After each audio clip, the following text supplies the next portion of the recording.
ഈശോയിൽ ഏറ്റവും സ്നേഹമുള്ളവരെ, യേശുനാമത്തിൻ്റെ ശക്തി നമുക്കിന്ന് വിളിച്ചപേക്ഷിച്ച് പ്രാർത്ഥിക്കാം. ആകാശത്തിന് കീഴെ മനുഷ്യരുടെ ഇടയിൽ നമ്മുടെ രക്ഷയ്ക്ക് വേണ്ടി മറ്റൊരു നാമവും നൽകപ്പെട്ടിട്ടില്ല.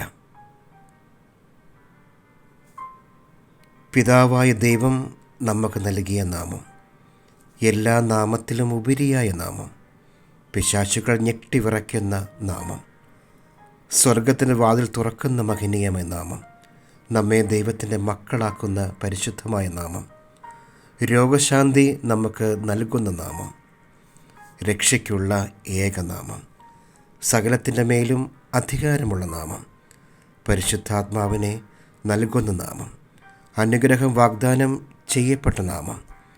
ഈ യേശുനാമത്തിൻ്റെ പ്രാർത്ഥന നമുക്ക് ഈ നിമിഷങ്ങളിൽ വിശ്വാസത്തോടെ, പ്രാർത്ഥനയോടെ നമുക്ക് അർപ്പിക്കാം. പിതാവിൻ്റെയും പുത്രൻ്റെയും പരിശുദ്ധാത്മാവിൻ്റെയും നാമത്തിൽ ആമേൻ. കർത്താവായ യേശുവേ, അങ്ങേ ഞാൻ എൻ്റെ ജീവിതത്തിൽ രക്ഷിതാവും കർത്താവുമായി ആരാധിക്കുന്നു. ദാവീദിൻ്റെ വംശജനും മരിച്ചവരിൽ നിന്ന് ഉയർത്തവനുമായ യേശുവേ, അങ്ങയുടെ നാമത്തിൻ്റെ അത്ഭുത ശക്തി എൻ്റെ മേൽ ഇപ്പോൾ നിറയട്ടെ. എൻ്റെ നെറുകു മുതൽ ഉള്ളങ്കാൽ വരെ ഓരോ കോശങ്ങളിലേക്കും യേശുവേ അങ്ങയുടെ നാമം വ്യാപരിക്കട്ടെ. യേശു എന്ന നാമത്തിൻ്റെ അത്ഭുത ശക്തി ഒരഗ്നിയായി എന്നിൽ ഇപ്പോൾ കത്തിജ്വലിക്കട്ടെ. യേശുനാമത്തിൻ്റെ ശക്തി എന്നിൽ നിന്നും സദാ പ്രവഹിക്കട്ടെ.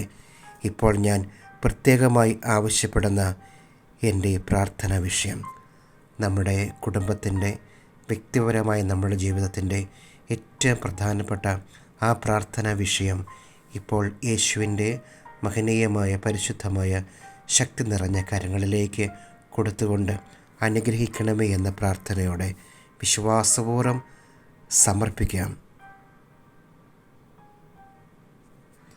യേശുവേ, അങ്ങയുടെ നാമത്തിൻ്റെ അത്ഭുത ശക്തിയാൽ എത്രയും വേഗം സാധിച്ചു തരണമെന്ന് അങ്ങയോട് ഞാൻ താഴ്മയോടെ അപേക്ഷിക്കുന്നു. ആമേൻ. യേശുവേ നന്ദി, യേശുവേ സ്തുതി, യേശുവേ മഹത്വം. സ്നേഹമുള്ളവരെ, യേശുനാമത്തിൻ്റെ ശക്തിയിൽ ആശ്രയിച്ചുകൊണ്ട് നമ്മൾ ഈ നിമിഷങ്ങളിൽ സമർപ്പിച്ച നമ്മുടെ പ്രത്യേക പ്രാർത്ഥനകളും നിയോഗങ്ങളും, വ്യക്തിപരമായ നമ്മുടെ ജീവിതത്തിൻ്റെ ആവശ്യങ്ങൾ, യേശുവിൻ്റെ കരങ്ങളിലേക്ക് സമർപ്പിച്ച നമ്മുടെ സങ്കടങ്ങളും വേദനകളുമെല്ലാം തമ്പുരാൻ സ്വീകരിച്ച് നമ്മളെവിടെയാണോ, ഏത് സാഹചര്യത്തിലാണോ യേശുനാമത്തിൻ്റെ ശക്തി വിളിച്ചപേക്ഷിച്ച നമ്മുടെ ജീവിതത്തിലേക്ക് അനുഗ്രഹമായി, സൗഖ്യമായി, സമാധാനമായി യേശു തമ്പുരാൻ കടന്നു വരട്ടെ എന്ന പ്രാർത്ഥനയോടെ യേശുവിൻ്റെ ആശീർവാദം നമുക്ക് സ്വീകരിക്കാം.